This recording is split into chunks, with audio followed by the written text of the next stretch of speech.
हई किसान के लइका पकले बानी।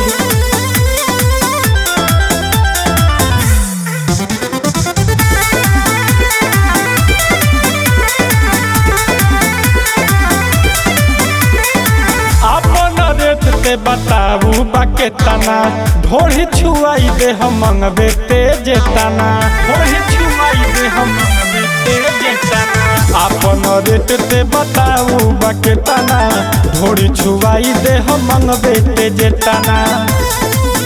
जवन सोचले ना होई केहू सोचले बानी हम हई किसान के लइका लइका लइका। हम हई किसान के लइका बड़ बड़ माफिया के ठोकले बानी। हम हई किसान के लइका बड़ बड़ माफिया के ठोकले बानी।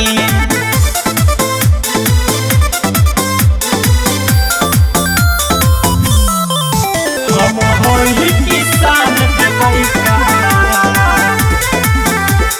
ठोकले बानी। देखी के देसी बुझेलु कमजोर हो काम न करी लगाल कोनो जोर हो।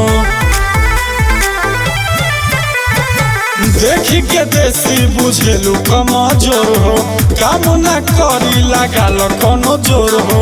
शासन प्रशासन मिलावे ना नजरिया नाम से हमारा हिलेला सहरिया। देखी कवन छुएला जब जगले बानी हम हई किसान के लइका लइका लइका।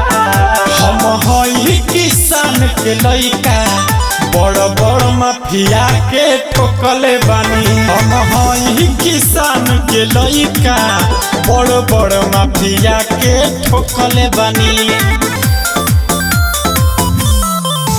हम हई किसान के लइका ठोकले बानी। परदेसी पिंटू हनमवे बारांड रे करे इशारा होई बड़े बड़े कांड रे करे इशारा होई बड़े बड़े कांड रे। परदेसी पिंटू हवे नमवे बारांड रे करे इशारा होई बड़े बड़े कांड रे। जाइले हम जहाँ जहाँ सीना ठोक के पैदा ना बाटे कोई देखावे जे रोक के। मनु मोहन के साथ हम रोकले बानी हम हई किसान के लइका लइका लइका। हम हई किसान के लइका बड़ बड़ माफिया के ठोकले बानी। हम हई किसान के लइका बड़ बड़ माफिया के ठोकले बानी।